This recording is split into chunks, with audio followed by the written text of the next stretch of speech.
இவருக்கும் சேக்கிழாருக்கும் ஒரு நெருங்கிய தொடர்பு உண்டு. சிலருக்கு தெரிஞ்சிருக்கலாம்.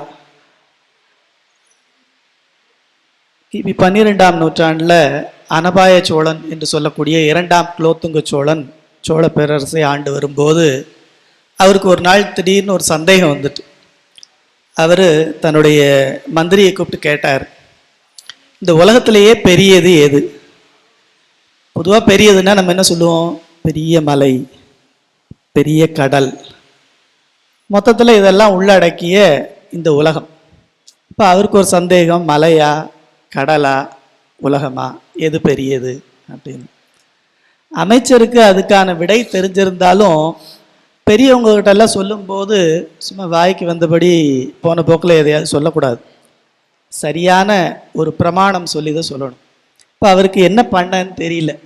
அவருக்கு தெரிந்திருந்தாலும் அதை ஒரு பிரமாணத்தோடு சொல்லணுங்கும் போது கொஞ்சம் தயக்கம் இருந்தது.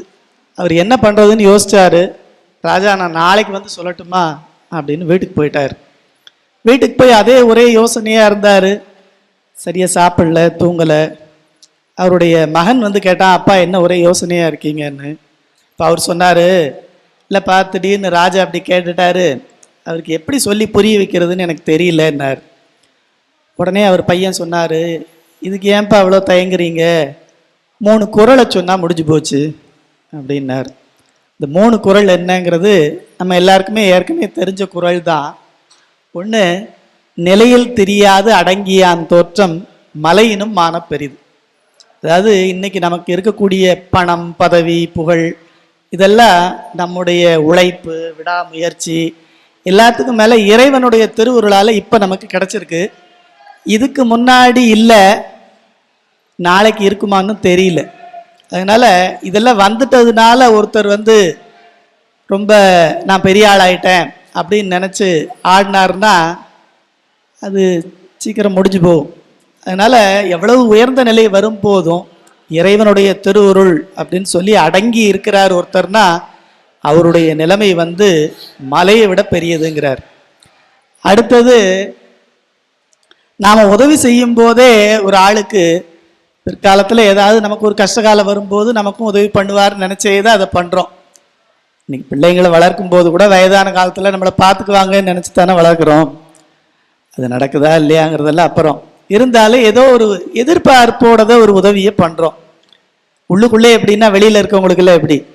ஆனால் வள்ளுவர் சொல்கிறாரு, பயன் தூக்கார் செய்த உதவி நயன் தூக்கின் நன்மை கடலில் பெரிதுங்கிறார். எதிர்பார்ப்பு இல்லாமல் ஒருத்தர் உதவி செய்கிறார், அவருடைய அன்பின் நிலை, அந்த உதவி பெறுபவர் மேலே உதவி செய்பவருடைய அன்பின் நிலையை பார்த்தா அது கடலை விட பெரியதுன்னார். 3வது, நிறைவாக இப்போ நமக்கு ஒரு பெரிய கஷ்டகாலம் ஒன்றும் இல்லை, ஒரு ஹோட்டலுக்கு போயிருந்தோம், சாப்பிட்டுட்டோம்.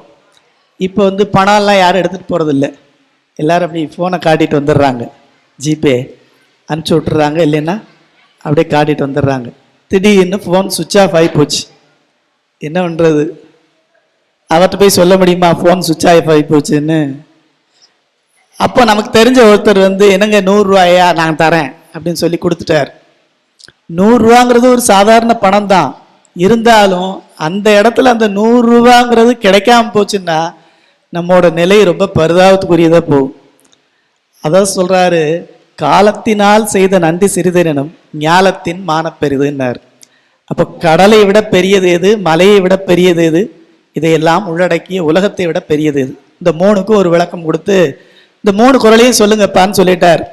மறுநாள் போய் இந்த 3 குறளையும் சொல்லி ராஜாவுக்கும் புரிய வச்சுட்டார். ராஜா சிரிச்சுட்டே கேட்டாரு, இது நீங்கள் நேற்றே சொல்லியிருக்கலாமே என்கிட்டன்னார். இது என்னுடைய மகன் சொன்னான்னு சொன்னோடனே ராஜா சொன்னார், உங்களுக்கோ வயசாகி போச்சு, ரொம்ப முடியல, அதனால் நாளையிலேருந்து உங்கள் பையனே அனுப்பிச்சி விடுங்களேன், அவரையே நான் அமைச்சராக வச்சுக்கிறேன்னு சொன்னார். அதன்படி அவருடைய மகனை அனுப்பி விட்டார். இன்னைக்கு மாதிரி இருக்கிற வரைக்கும் நான் தான் இருப்பேன்லாம் சொல்லாமல் அன்றைக்கே மகனையே அனுப்பிச்சி விட்டார்.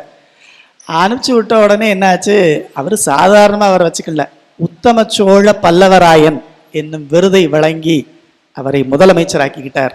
அவர் வேற யாரும் இல்லை, நம்முடைய சேக்கிழார் பெருமான் தான். அந்த சேக்கிழார் பெருமான் என்பது அவருடைய குடியின் பெயர். அவருடைய இயற்பெயர் அருள்மொழி தேவர். ராமதேவன் ஒரு பேர் இருக்குன்னு ஆராய்ச்சிகளில் சொல்கிறாங்க. சே என்றால் காளைன்னு ஒரு பொருள் சொல்கிறாங்க.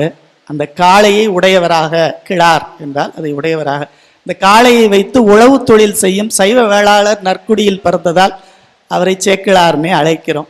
அவர் வெகு காலம் திருநாகேஸ்வரத்தில் இருந்து மன்னனுக்கு முதலமைச்சராக இருந்ததோட நாகேஸ்வர பெருமான் மேலே ரொம்ப அன்பு வச்சு தொண்டும் இறைப்பணியும் செய்து வந்தார்.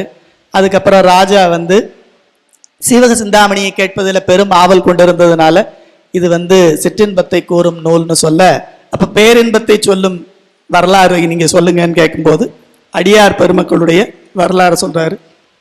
இதை நீங்களே ஒரு நூலாக இயற்றி தொகுத்து தரணும்னு கேட்டுக்கிட்டதுக்கு இடங்க, இதெல்லாம் செய்யணும்னா இங்கே இருந்தால் நடக்காது, அதனால நான் சிதம்பரத்துக்கு போகிறேன்னு சொல்லி அந்த முதலமைச்சர் பதவியை ஒரு துச்சமாக மதித்து அதை நீத்து துறவு பூண்டு சிதம்பரத்தில் போய் இருந்து நடராஜ பெருமானை வழிபட்டு அங்கே வேண்டும் போது நடராஜ பெருமானை உலகலாம் என்று அசரீரியாக வாக்கு எடுத்து கொடுக்க, அதை ஒரு சித்திரை திருவாதிரை நாளிலே தொடங்கி அடுத்த சித்திரை திருவாதிரை நாளிலே நிறைவு செய்தார். அவர் நிறைவு செய்துட்டாருங்கிறத கேட்ட அனபாய சோழன் விரைந்து அவரையும் அவருடைய நூலையும் தன்னுடைய பட்டத்து யானை மேலே ஏற்றி பின்னாடி தானே அமர்ந்து அவருக்கு கவரி வீசி நகர்வலமாக அதை அரங்கேற்றம் பண்ண சொன்னார். அவருக்கு தொண்டர் சீர் பரவுவார் என்னும் விருதினையும் வழங்கி சிறப்பித்தார்னு நம்ம வரலாறுல பார்க்குறோம்.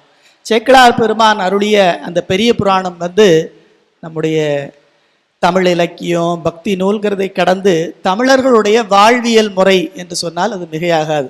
நாம் எப்படியெல்லாம் வாழணுங்கிறத ஒரு சொல்லோவியமாக படம் பிடிச்சு காட்டியிருக்கார்.